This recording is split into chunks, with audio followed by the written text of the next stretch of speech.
यजामहे सुगन्धिं पुष्टिवर्धनम् उर्वारुकमिव बन्धनान् मृत्युर्मुक्षीयमामृतात्। ॐ स्वः भुवः भुवः ॐ स्वः भूर्भुवः ॐ।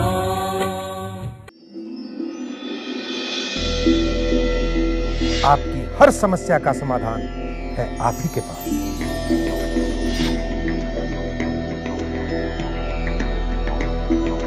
आपकी सभी परेशानियां दूर कर सकते हैं आप खुद ही।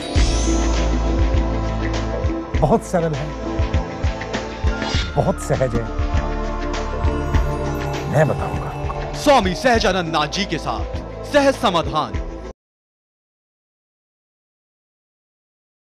गजानंद आनंद करो, करो सम्मत में सीर, दुश्मन को मित्र करो, प्रभु सदा नवाऊं शीस। मंगल करण विघ्न हरण, होत बुद्धि प्रकाश, नाम लेत गणेश का, होत विघ्न सब नाश। बैल चढ़े शंकर मिले, गरुड़ चढ़े भगवान, सिंह चढ़ी दुर्गा मिली, प्रभु सबका करो कल्याण। सदा भवानी दाहिने, सन्मुख रहे गणेश, पांच देव रक्षा करें, प्रभु ब्रह्मा विष्णु महेश। दूजे दा दुख भंजना, सदा ही बालक वेश, सारा पहिला सुमरिए, गौरी पुत्र गणेश। सदगुरु के दरबार में जाइए बारंबार, भूली वस्तु बताएंगे मेरे सदगुरु दीन दयाल। भूली वस्तु बताएंगे मेरे सदगुरु दीन दयाल। गजानंद आनंद करो, गजानंद आनंद करो, गजानंद आनंद करो, गजानंद आनंद करो, आनंद करो, आनंद करो। गजानंद गणेश, गणों का अधिपति, सब देवों में प्रथम पूज्य देव गणेश, भगवान श्री गणेश। आपने कभी उसका प्रतिरूप देखा है उनका? आप गणेश जी को जब गौर से देखेंगे तो आप पाएंगे गणेश जी का पेट काफी निकला हुआ है, धड़ उनका हाथी का है। क्या प्रतीक है? गणेश जी बुद्धि के प्रतीक है। इसीलिए हाथी में सबसे ज्यादा इस सृष्टि में दिमाग होता है, और जिसमें अधिक दिमाग होगा तो तर्क भी करेगा, तर्क भी करेगा, कुतर्क भी करेगा और वितर्क भी करेगा। तो क्या वो गणों का अधिपति बन पाएगा? तो इसलिए उसका वाहन क्या है? चूहा। अर्थात बुद्धि तभी कामयाब है जब उसने अपने कुतर्कों को दबा रखा है। चूहा क्या करता है? चूहा कुतरता है। तो बुद्धि क्या करती है? बुद्धि कुतर्क करती है। तो हम बुद्धिमान जब हैं जब हम अपने कुतर्कों को दबा दें।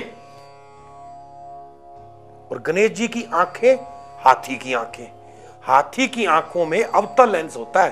क्यों हाथी का धड़ लगाया गया? हाथी की आंखों में जो अवतल लेंस होता है, दो तरह के लेंस विज्ञान ने खोज किए हैं, एक अवतल और एक उत्तल। उत्तल लेंस के अंदर आप बड़ी चीज को छोटी देखते हो और अवतल लेंस के अंदर आप छोटी चीज को बड़ी देखते हो। तो हाथी के सामने अगर आप जाते हैं या हाथी किसी भी वस्तु को देखता है तो अपने से वो बड़ी विशाल पाता है। और जब वो विशाल पाता है तो घबराता है। हाथी कभी खतरनाक नहीं है। इसीलिए आपने देखा होगा शहरों में चलने वाले हाथी हमेशा आंसू बहाते रहते हैं, कारण महावत उनकी आंखों में नमक डाल के रखता है जिससे हाथी को धुंधला नजर आए। त्रिनेत्र गणेश जी के यहां पर हमारे मनुष्य में या किसी भी व्यक्ति के या किसी भी जीव के अंडकोश उसके लिंग के पास होते हैं, और अंडकोश सबसे नरम होते हैं, सबसे ज्यादा सेंसिटिव होते हैं, परंतु हाथी के अंडकोश उसके माथे में होते हैं। इसीलिए महावत एक छोटे से अंकुश द्वारा उसको कंट्रोल कर लेता है। और विशेष बात कि गणेश जी यहां पर लाल रंग का कपड़ा लपेटते हैं। लाल रंग ब्रह्म को प्रतिपादित करता है, मणिपुर चक्र को प्रतिपादित करता है। और विशेष आपने देखा होगा ना लाफिंग बुद्धा में, चाइना में, कि ऐसे एक मूर्ति की परिकल्पना की गई। आप जब ऐसे करेंगे तो आपका पेट स्वतः अंदर चला जाएगा। परंतु विशेष बात क्या है कि गणेश जी का पेट काफी बड़ा है। अपने आप को बुद्धिमान व्यक्ति वो है जो गुप्त रख सके। और उनके जनेऊ किस चीज का है? गणेश जी के जनेऊ है सर्प का। क्यों है? काम को अपने नजदीक नहीं आने देते। और शादियां कितनी की? 2। तो जिसमें बुद्धि है उसके साथ रिद्धि और सिद्धि स्वतः रहती है, और जिसके पास बुद्धि है, रिद्धि और सिद्धि है, उन्हीं से संतान होती है। लाभ, और लाभ भी कौन सा? शुभ लाभ। और विशेष बात क्या है कि जब गणेश जी गणों के अधिपति बन जाते हैं, कुतर्कों को दबा लेते हैं, तो आम भक्त लोग, आम पुजारी लोग, आम साधक लोग गणेश जी को क्या चीज चढ़ाते हैं? क्या चढ़ाते हैं? दुर्वा अंकुर, घास होती है एक तरह की, उसके मस्तक पे वो उनको सबसे प्रिय लगती है। क्यों? कारण ये है बुद्धि तो हो गई आप में, विनम्रता भी हो गई, शुभ भी हो गया, लाभ भी हो गया, रिद्धि भी हो गई, सिद्धि भी हो गई, परंतु क्या आपने अपने अहम पे विजय प्राप्त की? तो मनुष्य जिसको अपने पांव से रोंदता है, गणेश जी कहते हैं वो मेरे मस्तक पर विराजमान है। तो बुद्धिमान वो जो अपने आप को अहम के आगे समर्पित कर दे, अपने को अहमी मत माने। और फिर पूरी परिकल्पना की गई एक तस्वीर की, गणेश जी और साथ में कौन? लक्ष्मी। लक्ष्मी गणेश जी के साथ बैठी नहीं होती, खड़ी होती है। तो लक्ष्मी अर्थात जो लक्ष्य को प्रतिपादित करे। लक्ष्मी से मतलब धन से नहीं है, आपके पास लक्ष्य होना चाहिए। और ये कब पूरा होता है? जब आपके पास सरस्वती है। सरस्वती सत्य की प्राकाष्ठता की अभिमूर्ति। और सरस्वती का वाहन कौन? सरस्वती का वाहन है हंस। हंस की विशेषता क्या?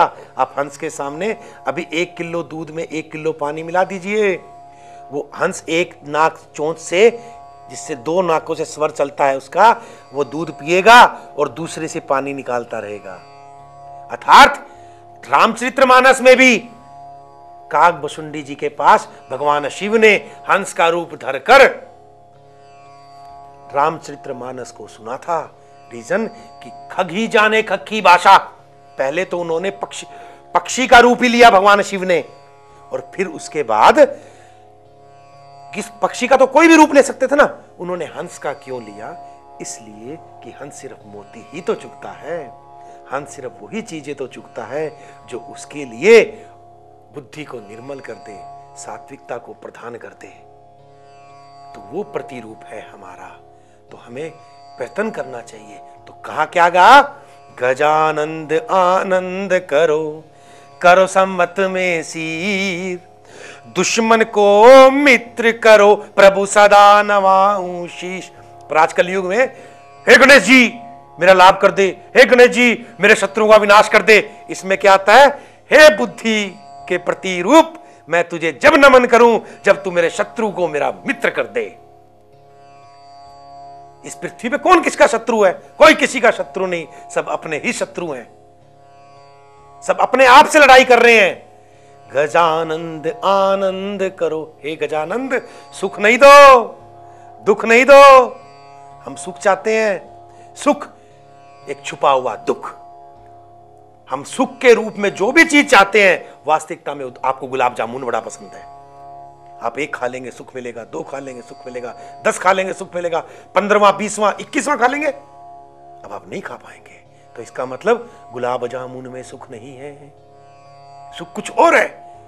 असली सुख वास्तविकता में आनंद है। तो गजानंद आनंद करो, करो सम्मत में सीर, दुश्मन को मित्र करो, प्रभु सदा नवाऊं शीश। मंगल करण विघ्न हरण, होत बुद्धि प्रकाश, नाम लेत गणेश का, होत विघ्न सब नाश। मंगल करें या ना करें, ये हमारा प्रारूप है ना। मेरे विघ्नों को हर लें, मेरे अगर विघ्न हर जाएंगे तो मैं कर्मयोगी व्यक्ति हूं, मैं सत्य सब कुछ मंगल कर लूंगा। हम ईश्वर से ना जाने क्या क्या मांगते हैं। प्रभुता को सब कोई चाहे, प्रभु को चाहे ना कोई, तुलसी जो प्रभु को चाहे, आप ही प्रभुता होए। हम प्रभु से उसकी बनाई हुई सम संपदा को चाहते हैं, प्रभु को कभी भी नहीं चाहते, ढोंग करते हैं। आज हनुमान जी को जो आप याद करते हो, हनुमान जी आ जाए और कहे अमित जी चलो मेरे लोग, तो अमित जी कहेंगे नहीं महाराज मैंने शूटिंग करने जाना है, मेरी तो एंगेजमेंट हो चुकी है। शिव जी को जो याद करते हैं, शिव जी कहे चल बेटे मेरे साथ कैलाश पर्वत पे रहा, कौन किसको चाहता है? हम उसकी बनाई हुई सब संपदा को चाहते हैं, पर अफसोस उसको नहीं चाहते, जबकि सत्य में हमें सिर्फ उसको चाहना है। और जब हम उसको चाहते हैं तो सब संपदा आनंद रूप में सतह प्राप्त हो जाती है। मेरा मंगल करो या ना करो, मेरे विघ्नों को हर लो, मैं स्वतः अपने आप को प्राप्त हो जाऊंगा। मंगल करण विघ्न हरण, होत बुद्धि प्रकाश। और मेरी बुद्धि में आप प्रकाश उत्पन्न कर दो, मेरी बुद्धि में सात्विकता का प्रकाश उत्पन्न कर दो। नाम लेत गणेश का, होत विघ्न सब नाश। और हे गणेश जी, जब मैं आपका सुमिरन करूं, जब मैं आपका नाम लूं, तो किसी तरह का कोई भी मेरे पास विघ्न ना हो। और योग की दृष्टि में गणेश जी मूलाधार चक्र के देवता हैं। गणेश जी का जो बीज है वो है लम। लम मीन्स पृथ्वी तत्व।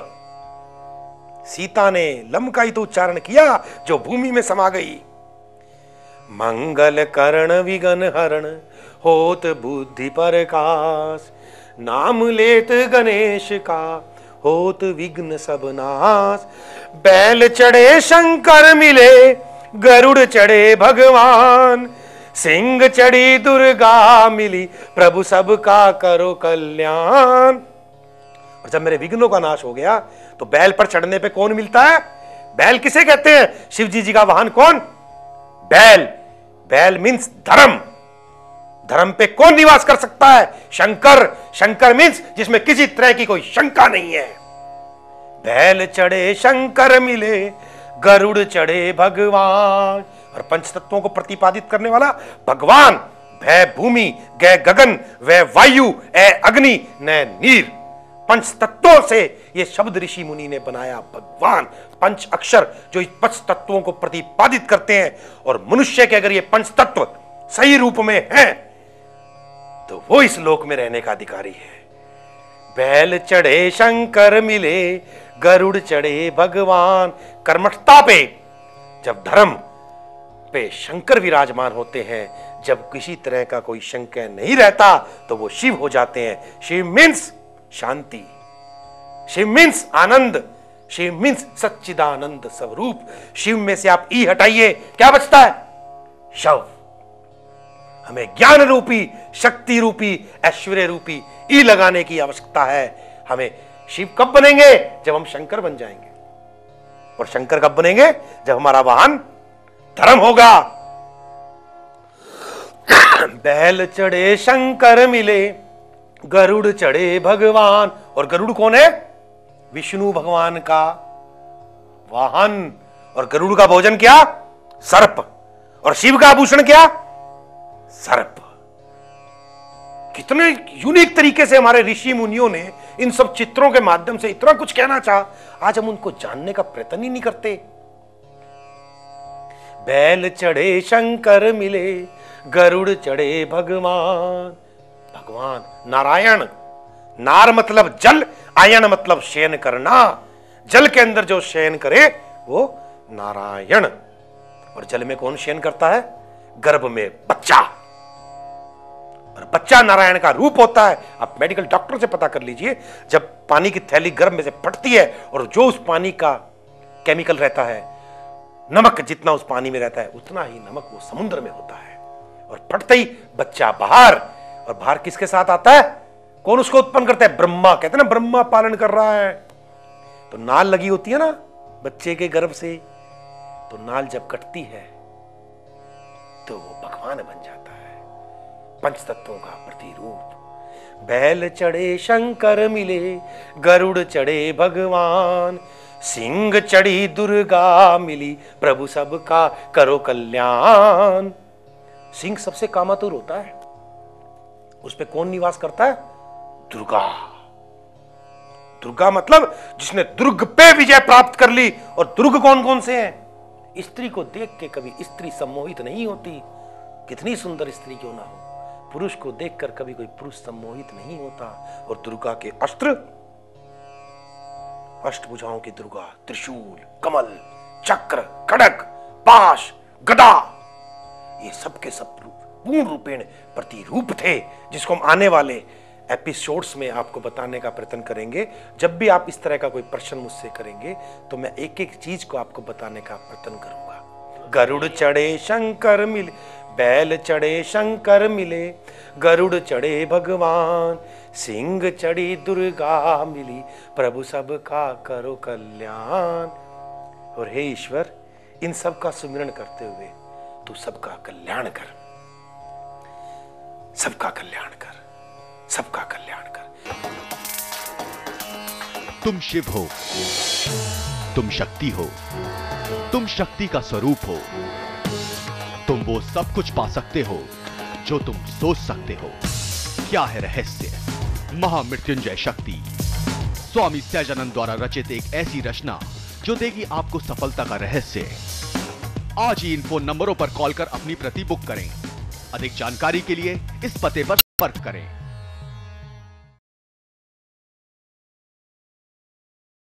ऐसा है, ये हमारे हिंदुस्तान में ऐसा वहम प्रचलित है कि बिल्ली रास्ता काट जाए तो उसको अशुभ मानते हैं। ये था, आज नहीं है।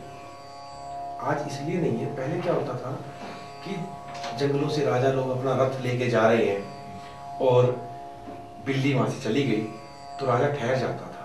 कारण, अगर बिल्ली यहां से गई है तो चूहे भी होंगे, और चूहे हैं तो उन्होंने बिल भी बना रखे होंगे, तो कहीं वो बिल के अंदर उनका रथ फंस ना जाए, इसलिए ऐसा प्रकरण स्टार्ट किया गया था, ना कि इसलिए कि बिल्ली रास्ता काट जाती है तो अशुभ होता है। तुम शिव हो, तुम शक्ति हो, तुम शक्ति का स्वरूप हो। तुम वो सब कुछ पा सकते हो जो तुम सोच सकते हो। क्या है रहस्य? महामृत्युंजय शक्ति, स्वामी सहजानंद द्वारा रचित एक ऐसी रचना जो देगी आपको सफलता का रहस्य। आज ही इन फोन नंबरों पर कॉल कर अपनी प्रति बुक करें। अधिक जानकारी के लिए इस पते पर संपर्क करें।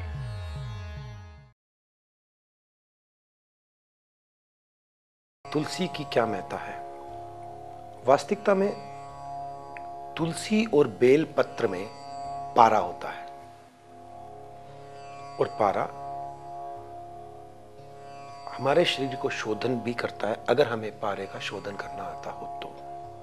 तुलसी के अंदर से एक मोबिलाइजेशन पावर निकलती है जो स्किन डिजीज को मना करती है, खत्म करती है। तुलसी आजकल तो लोगों ने गमले में लगाना शुरू कर दिया, घरों के फ्लैटों की छतों पे लगाना शुरू कर दिया। ऐसा नहीं था। वास्तविकता में तुलसी नाभि के नजदीक पिल्लर बना के, नाभि जितना 2.5 फुट का, 3.5 फुट का, उसके ऊपर वो पौधा लगाया जाता था घर के आंगन के अंदर, जिससे कि आने जाने वाले लोग जब उस जगह से प्रवेश करें, आपने सुना होगा किसी गर्भवती महिला को जब शिशु होता है तो उसके अंदर हर एक व्यक्ति की डायरेक्ट एंट्री मना होती है। इसी तरह कोई आईसीयू के अंदर एडमिट होता है तो भी व्यक्ति डायरेक्ट वहां पर नहीं पहुंच सकता, रीजन बीइंग कि उसके साथ वातावरण के कुछ ना कुछ विषालु कीटाणु जाते हैं। तुलसी उन सभी चीजों को रोकती थी। तुलसी से जो शक्ति निकलती है, जो रेज तरंगे निकलती हैं, वो उस वायुमंडल को प्यूरिफाई करती हैं। और तुलसी, आपका प्रश्न ये भी था कि लगानी चाहिए नहीं लगानी चाहिए। तुलसी लगानी चाहिए तो इसी तरह से लगानी चाहिए, अन्यथा छत पर लगानी चाहिए। ये नहीं कि आपने घर के ड्राइंग रूम में तुलसी को लगा दिया, ऐसा नहीं है। और विशेष बात यह है कि तुलसी का जब सुबेरे आप एक पत्ता तोड़ के अपने वाणी में उसको आप उसके रस को लेते हैं, उसको निगलते हैं, दांतों से नहीं लगाया जाता उसको, रीजन बीइंग कि उसके अंदर जो पारा होता है वो हमारे दांतों को कमजोर कर सकता है। और उसको डराने के लिए हमारे ऋषि मुनियों ने एक शब्द बनाया था। जैसे पीपल के अंदर हम कहते हैं ना भूत होता है, क्यों कहते हैं? रीजन, उनको पता था आने वाले वक्त का मनुष्य इतना निकम्मा और गंदा और लाचार होगा कि वो प्रकृति से इतनी खिलवाड़ कर जाएगा कि वृक्षों को बुरी तरह काटेगा। और पीपल का तो सबसे पहले नंबर लगाएगा, क्योंकि पीपल का तना बड़ा स्ट्रांग होता है, बड़ा बड़ा होता है। और पीपल ऑक्सीजन छोड़ता है, प्राणवायु छोड़ता है, जो वातावरण के लिए और इस जीव के लिए, मनुष्य जीव के लिए तो विशेष रूप से वो लाभ पहुंचाती है। तो उसने उनको एक भय डाल दिया ना, इसमें भूत होता है, इसको काटना मत, इसको तुम्हें पितर दोष लग जाएंगे, ये दोष लग जाएंगे, वो दोष लग जाएंगे। इसी तरह से तुलसी हमें लाभ पहुंचाती है, परंतु अगर तुलसी को हम दांतों से चबाएंगे तो हमारे दांतों की शक्ति क्षीण होने लग जाएगी। हमें तुलसी को अवश्य पूजना चाहिए। तुलसी को पूजने से ऐसी मान्यता है कि सात्विकता का प्रभाव होता है। उस सात्विकता को आप दैविक प्रभाव मान लीजिए, उस सात्विकता को आप रोगों से बचाव मान लीजिए, उस सात्विकता को आप अपने अंदर ऊर्जा की बढ़ोतरी मान लीजिए। कि जब हम तुलसी को पिल्लर तक लगाते हैं तो तुलसी हमारे यहाँ तक पहुँच जाती है। जब हम तुलसी को पार करते हैं तो हमारी जो उससे हम श्वासों की गति ले रहे हैं ना, अब आप यहाँ से जाएंगे, आपको इस पौधे, अगर ये पौधा पिल्लर के बराबर होगा और तुलसी का पौधा आपके यहाँ तक आ जाएगा ना, नाक तक आ जाएगा, 5-1 फुट तक आ जाएगा, तो वो उस वायुमंडल को, उस वातावरण को पॉजिटिव एनर्जी से इंप्रूव कर देती है। विषैली ताकतों से वो बाह्य वायुमंडल को सचेत करती है। जब आने जाने वाला, उस घर के अंदर आने वाले लोग और जाने वाले लोग जब जाते हैं एक वातावरण से दूसरे वातावरण में, इसको कैसे समझाया जा सकता है मैं आपको बताता हूं। हम जब सवेरे उठते हैं तो सवेरे उठते ही मजे की बात है, पृथ्वी की ग्रेविटेशन पावर हमारी पूरी एनर्जी को सोख लेती है। तो इसलिए हमें कभी भी पहले पांव जमीन पे नहीं रखना चाहिए। क्यों नहीं रखना चाहिए? और इसीलिए हमारे जो कर्म कांड थे, वो जब उठते ही हमें कहा गया कि कराग्रे वस्ते लक्ष्मी, कर मध्य सरस्वती, कर मूले प्रभाते, कर दर्शनम। कराग्रे वस्ते लक्ष्मी मतलब हाथ के आगे के भाग में लक्ष्मी का वास है, कर मध्य सरस्वती, मध्य के अंदर सरस्वती का वास है, मूल में भगवान विष्णु का वास है। और फिर हम क्या करते थे? फिर हम समुद्र वसने पृथ्वी को, हम इस उंगली का पृथ्वी को स्पर्श करते थे। इस उंगली में सबसे ज्यादा एनर्जेटिक है। इसमें आप देखेंगे डॉक्टर भी इसी को छू के ब्लड निकालता है, और हम तिलक भी इसी उंगली से करते हैं। ये उंगली हस्तरेखा विज्ञान के मुताबिक सूर्य को प्रतिपादित करती है और सबसे ज्यादा पराक्रमी है, एनर्जेटिक है। इसमें अगर ब्लड निकालेगा डॉक्टर स्पिन मार के, ये बड़ी जल्दी अपने आप को पूर्ण कर लेगी, इसके तंतु तुरंत अपने आप को पूरे कर जाएंगे। तो इस उंगली को जब हम छूते थे तो उस अर्थ को हम महसूस कर रहे थे। बिजली का करंट आता है ना, अर्थ की वार लगाते हैं, आप समझ पा रहे हैं ना इस बात को जी? तो हम इसको ऐसा छूने से हम उसके और अपने करंट को सम करंट कर लेते थे। उस बिजली को अपने शरीर की बिजली के समानांतर कर लेते थे, और उसके बाद जो हमारा श्वास चलता था नाक का, उस कदम को पहले रखने की इजाजत दी जाती थी कि मनुष्य निरोगी रह सके। और इन सबके अंदर हमने एक धार्मिक कारण दिया, इन सबके अंदर हमने एक आध्यात्मिक कारण दिया, क्योंकि हम आध्यात्मिक बनना चाहते हैं। हम हैं पर हम बनना चाहते हैं, हम धार्मिक होना चाहते हैं, हम हैं पर हम उस धार्मिक मर्यादाओं में, हमारे ऋषि मुनियों ने उन सबके साथ एक ऐसा संबंध स्थापित कर दिया कि भयभीन होए ना प्रीत। उन्होंने भय डाला प्रीत करने के लिए, परंतु आज उस कलयुग में उन ऋषि मुनियों का भय भी खत्म हो गया।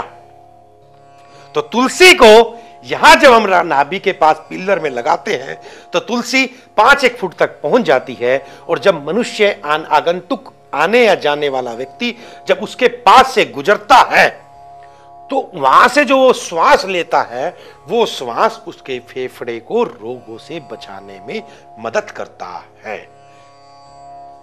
सुना है तुलसी के बारे में कि रविवार को तुलसी में पानी नहीं डालना चाहिए, इसके पीछे 3 कारण है। रविवार को तुलसी में भी नहीं डालना चाहिए, रविवार को पीपल में भी डालना चाहिए, और बृहस्पतिवार को कपड़े भी नहीं धोने चाहिए।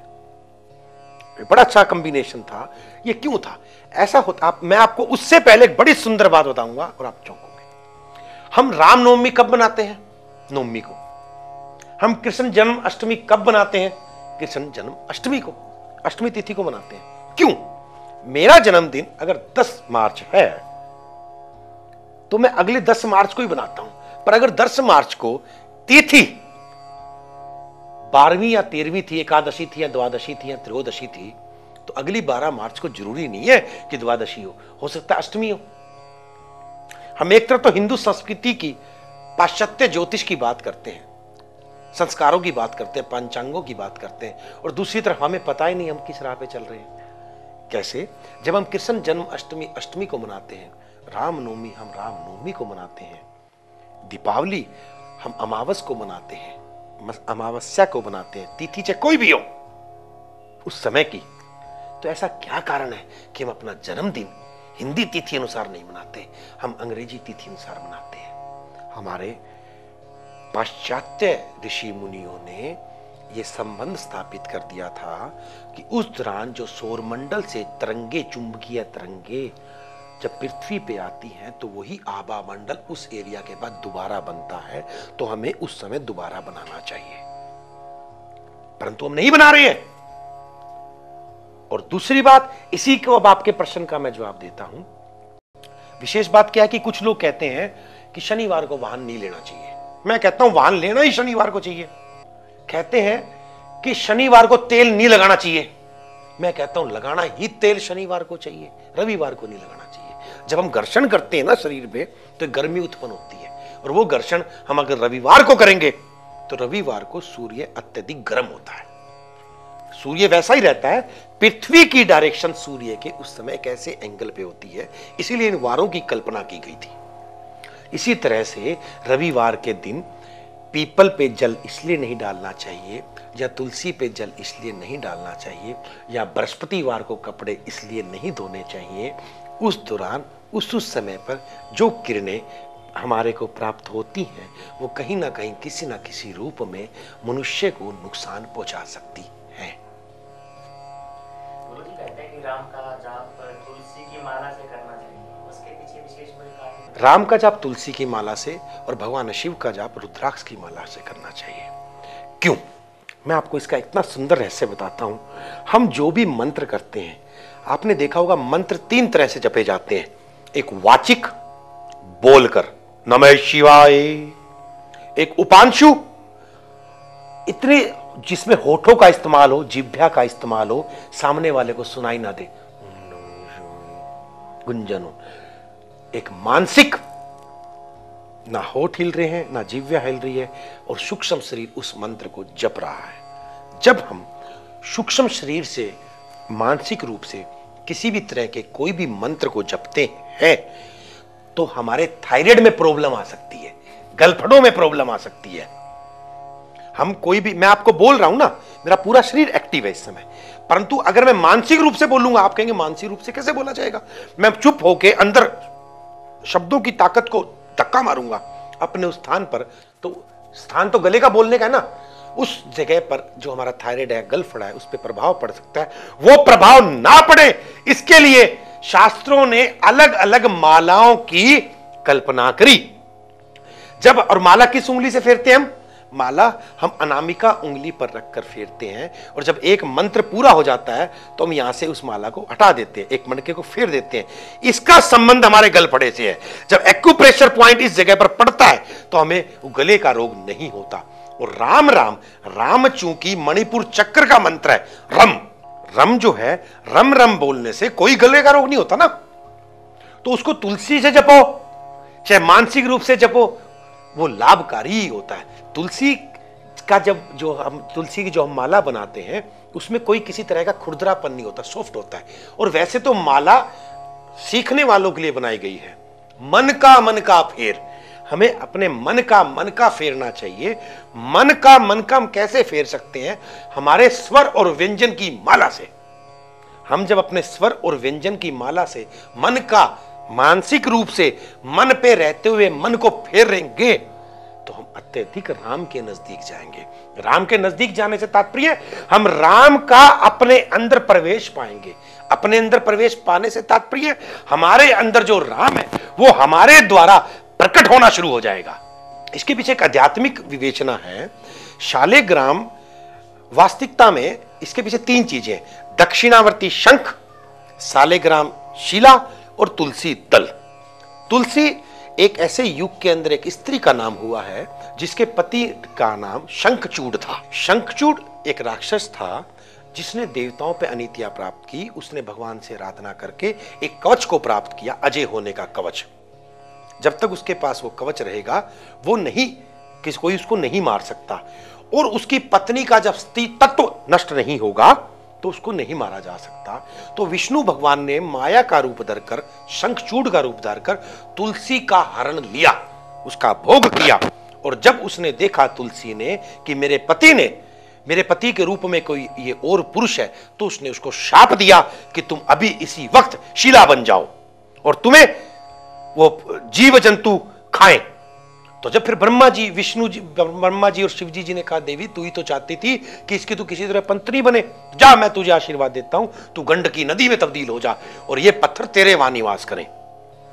और फिर भगवान विष्णु ने उसको आशीर्वाद दिया कि अगर मैंने तेरा उपभोग किया है तो देवी कलयुग में तेरे को मैं ये भी अथॉरिटी देता हूं, तेरे को मैं ये भी लाभ देता हूं कि तेरा दल तुलसी का पत्ता जो शालिग्राम शिला पे चढ़ाएगा वास्तविकता में वो सौभाग्य को प्राप्त हो। तुम शिव हो, तुम शक्ति हो, तुम शक्ति का स्वरूप हो। तुम वो सब कुछ पा सकते हो जो तुम सोच सकते हो। क्या है रहस्य? महामृत्युंजय शक्ति, स्वामी सहजानंद द्वारा रचित एक ऐसी रचना जो देगी आपको सफलता का रहस्य। आज ही इन फोन नंबरों पर कॉल कर अपनी प्रति बुक करें। अधिक जानकारी के लिए इस पते पर संपर्क करें। जो चीज दूसरों को अपमानित करे वो अहम, जो चीज दूसरों को सम्मानित करे वो स्वाभिमान। हो सकता है आप अपने आप को सम्मानित समझते हो अपने स्वाभिमान को प्रस्तुत करके, परंतु ये आपका नजरिया है। आप इस समय यहां सब कुछ देख सकते हैं परंतु नहीं देख सकते तो आपके पीछे क्या हो रहा है। आपके पीछे जो हो रहा है उसको मैं देख सकता हूं, ये देख सकता है, ये देख सकता है। और विशेष बात क्या है कि मनुष्य को पता ही नहीं होता कि वो उसका स्वाभिमान है।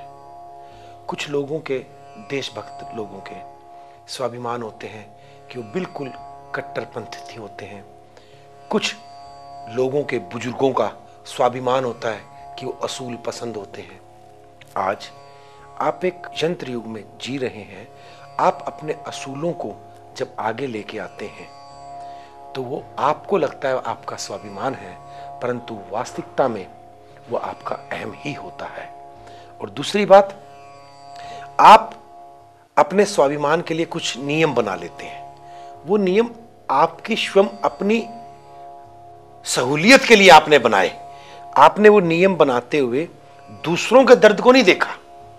आप अपने स्वाभिमान में, अपने सामाजिक प्रतिष्ठा में अपने आप को झोंक देते हैं, चाहे वो ईमानदारी हो, चाहे वो प्रेम हो, चाहे वो इच्छा हो, परंतु वास्तविकता के अंदर किसी ना किसी रूप में वो आपका छुपा हुआ अभिमान होता है जिसको आप दूसरों पर थोपना चाहते हैं। आप ये चाहते हैं कि आप ही सही हैं, दूसरे गलत हैं। परंतु अगर आपको एक रहस्य समझ आ जाए, एक बाग है, एक बगीचा है, एक गार्डन है, उस गार्डन में एक ही तरह के नहीं होते सभी पौधे, सभी तरह के होते तभी वो गार्डन कहलाता है। अगर सभी गुलाब के फूल हो जाएंगे तो गार्डन नहीं कहलाया जाएगा, वो एक बगीचा बन जाएगा। तो ये संसार एक पार्क के रूप में है। उस पार्क में सभी चीजें हैं, कैक्टस भी है, नागफनी भी है, बेलपत्र भी है, तुलसी भी है, और मोतिया भी है, मोगरा भी है, चमेली भी है, चंपा भी है। आप ये चाहें कि चंपा ही सबसे अच्छी है और मैं ही हूं जो मैं ठीक हूं, ये लोग गलत हैं, ऐसा नहीं है। आपको यह देखना है कि आपके व्यवहार से सामने वाला प्रसन्न होता है।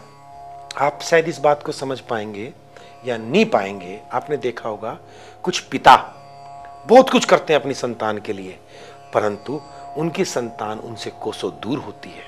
वो कर्तव्य पालन तो करते हैं, वो अपने काम में निष्ठावान तो होते हैं, परंतु अपने उनकी संतान को क्या चाहिए वो काम वो नहीं करते। आपने देखा होगा एक पत्नी को ये चाहिए कि उसे 15 रुपए का सूट मिल जाए, उसका पति आश्वासन देता है मैं तुझे 15,000 रुपए का दिलाऊंगा।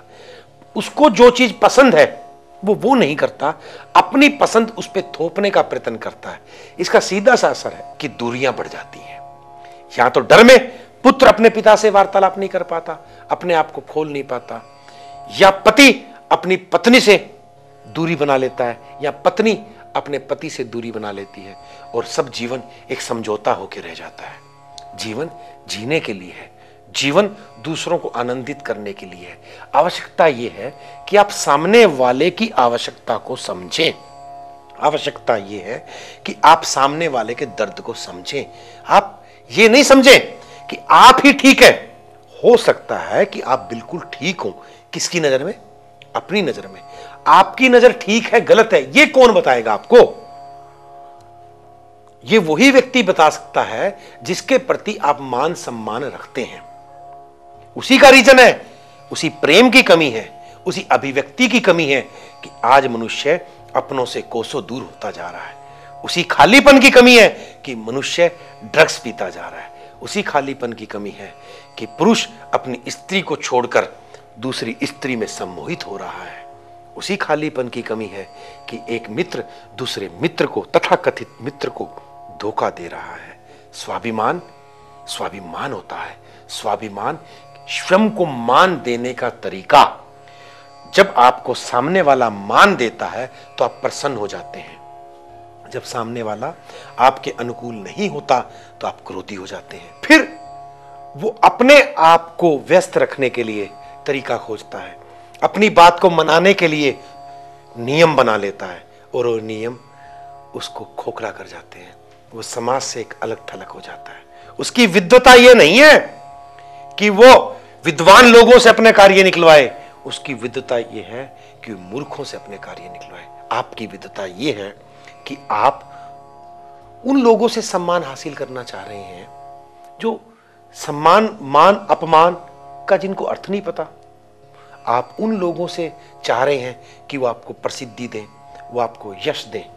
यश अपयश विधियात। आप जब भी किसी चीज की चाह करते हैं तो समझ लीजिए आप में अहम है, आप में समर्पण नहीं है। जो मनुष्य, कोई भी, चाहे वो स्त्री हो चाहे वो पुरुष हो, किसी ना किसी चीज की प्राप्ति के लिए प्रयत्नशील रहता है। वो कर्म करता है, चाहे वो सत्कर्म हो, चाहे वो उसको ऊपर उठाने का तरीका हो। वो जो भी नियम बनाता है अपने अनुसार, वास्तविकता में उन नियमों को जानता तो नहीं है। आप एक विद्यालय में अपने बच्चे को डालते हैं। विद्यालय में क्या मतलब होता है? विद्यालय का विद्या अर्जित करने का। विद्या किसे कहते हैं? विद्या उसे कहते हैं जो विनय को प्रतिपादित करे।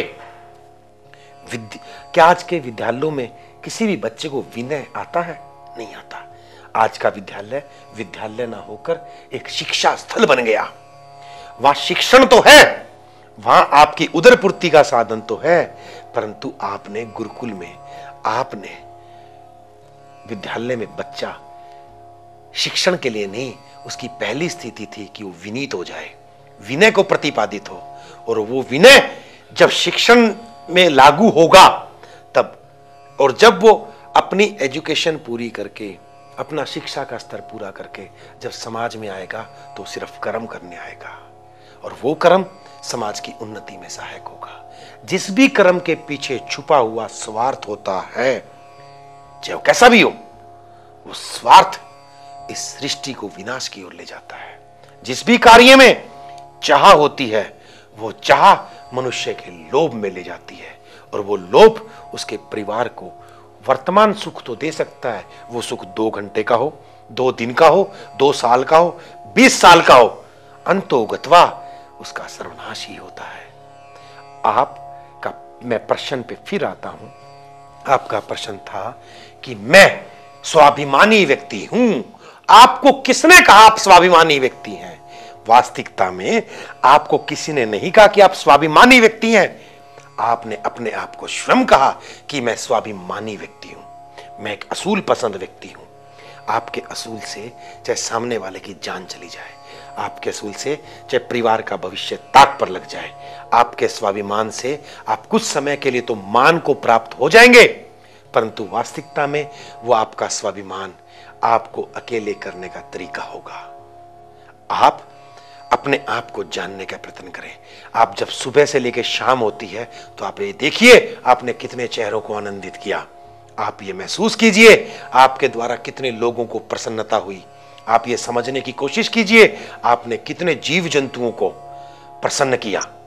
और स्वाभिमानी व्यक्ति वो होता है जो सबका अध्ययन कर ले, सबको मान ले, अपने आप को जान ले, और जब वो अपने आप को जान लेता है और वो पाता है कि साकार के अंदर निराकार रूपी शक्ति उसके अंदर विराजमान है, तब वो समाज में विचरण करता है तो उसको कोई किसी तरह का अपमानित नहीं होना पड़ता। वो एक अघोर के रूप में, अघोरी के रूप में, अवधूत के रूप में विचरण करता है। अगर आपको लगता है कि आप ऐसे हैं तो आप स्वाभिमानी हैं, और अगर आपको लगता है कि नहीं महाराज मैं ऐसा तो नहीं हूं, मुझे यश अपयश का पता चलता है, तो इसका मतलब आप स्वाभिमानी नहीं है। स्वाभिमान मनुष्य को जागृत करता है। स्वाभिमान समाज की उन्नति में क्रियाशील होता है। स्वाभिमान ये है कि मैं कोई रिश्वत नहीं लूंगा। स्वाभिमान ये है कि मैं चोरी नहीं करूंगा। स्वाभिमान ये है कि इन सब के बावजूद मैं मेरे परिवार का पालन पोषण करूंगा। स्वाभिमान ये है कि मेरे रहते हुए मेरे द्वारा मैं जितना अच्छाई का काम कर सकूं अच्छाई का काम करूंगा। स्वाभिमान ये है कि मैं स्वयं को मान दूंगा, मैं स्वयं के लिए योग करूंगा, मैं स्वयं के लिए प्रार्थना करूंगा, मैं स्वयं के लिए पूजा करूंगा, मैं स्वयं की अपनी स्वयं की आत्म चेतना जागृत करूंगा, मैं स्वयं को ऊंचा उठाऊंगा, मैं स्वयं को इतना आगे ले जाऊंगा, इतना आगे ले जाऊंगा कि आगे में और मुझ में हर तरह की दूरी संपूर्ण रूप से खत्म हो जाए। स्वाभिमान ये नहीं है कि आप किसी तरह का किसी से ईर्ष्या रखें। स्वाभिमान ये नहीं है कि आपके द्वारा किसी को क्रोध हो। स्वाभिमान ये भी नहीं है कि आप समाज को बड़ा सुंदर धोखा दें। अभिमान मनुष्य को किसी भी कला का होता है। अभिमान मनुष्य को किसी भी शिक्षा का होता है। अभिमान मनुष्य को जो चीज उसने हासिल की उसका होता है। स्वाभिमान मैंने ये हासिल की सबके लिए, मेरे द्वारा लोक कल्याण हो इसके लिए। मैंने कोई चीज इजाद की, अगर हम उसमें जब मैंने लगा देते हैं, अहम लगा देते हैं, तो अभिमान आ जाता है। और जब ये हम कह देते हैं उन्होंने मेरे पे कृपा की, तो ये स्वाभिमान आ जाता है और ये दूसरों के लिए है। आप बने हैं अपने को जानने के लिए, आप बने हैं समाज के सृजन के लिए, आप बने हैं स्वयं को पहचानने के लिए, आप बने हैं समाज की उन्नति में गतिशील होने के लिए। वो चेहरे पे मुस्कान का ढोंग है या स्मेल। आप हवाई जहाज में बैठे होंगे तो आपको सभी एयर होस्टेस कहती है गुड मॉर्निंग सर, आप क्या लेंगे? उनके चेहरे पे मुस्कान होती है, उससे अच्छी मुस्कान आप अपने पड़ोस में भी नहीं देखोगे। वो एक प्रोफेशनली मुस्कान है, वो कोई हृदय की मुस्कान नहीं है। आप किसी भी रिसेप्शन सेंटर पे जाइए, बड़े बड़े होटल में जाइए, बड़े बड़े बीच क्लब में जाइए, आप ओके सर गुड मॉर्निंग, क्या लेंगे आप? बड़ी सुंदर स्माइल होती है, मुस्कान तो वो भी होती है। वो मुस्कान इसलिए है कि आप उसको अप्रिशिएट कर सकें। वो मुस्कान इसलिए है कि आप वो अपनी नजर में, आप अपनी जगह आपकी नजर में उच्च बना सके। इसलिए तो आप उनको याद करते हैं कि आपको 5 चेहरे मिले जी, उन्होंने आपसे मिले, उन्होंने आपके साथ मुस्कुराहट से बात की, वो चेहरे खुश थे। वो खुशी नहीं है, वो खुशी उनका प्रोफेशन है। तो गुरुजी इस बात का पैमाना क्या है कि वो मुस्कुराहट असली है या नकली? आपको उनसे काम है या उनको आपसे काम है? पैमाना यही है। उनको अगर आपसे काम है वो मुस्कुराएंगे ना, या वो क्रोध करेंगे। आपको उनसे काम है तो आप मुस्कुराएंगे। और जब दोनों मुस्कुरा रहे हैं तो दोनों एक दूसरे का उल्लू कैस रहे हैं। दोनों मुस्कुरा रहे हैं, दोनों एक बड़ा सुंदर छल कर रहे हैं। मुस्कुराहट अंदर से आती है, मुस्कुराहट दिखाई नहीं जाती। और ये जरूरी नहीं है कि जो सामने वाला मुस्कुरा रहा है व्यक्ति तो अंदर से भी मुस्कुरा रहा हो। जितने भी कलाकार हैं, जितने भी इस समय, मैं कहूंगा कि जितने भी जीव हैं, वास्तविकता में मैंने कभी उनको मुस्कुराते नहीं देखा। आपने उनकी मुस्कुराहट देखी होगी, आपने उनकी आंखें नहीं देखी होगी। आंखें व्यक्तित्व का आईना है। जब आप आंखों में झांकोगे तो आपको पता चल जाएगा। अर्जुन को श्री कृष्ण भगवान ने कहा था, आंखें 3 तरह की होती है, एक नीरस, एक विरस और एक संजीव। मित्र के याद में जो आंखों की स्थिति होती है वो नीरसता की होती है। अपनों की याद में, उन्नति की याद में, उन्नति की चाह में जो आंखों की स्थिति होती है वो वीरस्ता की होती है। और क्रोध में आंखें लाल हो जाती हैं। आपको आंखें सामने वाले की पहचान करा देती हैं। आंखों से एक एनर्जी बाहर आती है। आंखों की इंद्रियों से वातावरण के बारे में पता चल जाता है। आंखों में एक सरसता होनी चाहिए, एक ऐसी सरसता जो सामने वाले से मित्र व्यवहार करा दे। और खास बात क्या है, हम आंखों से सबको तो देख सकते हैं। मैं आपको देख रहा हूं, आपको देख रहा हूं, आपको देख रहा हूं, पर अफसोस हम इन आंखों से अपने आप को नहीं देख सकते।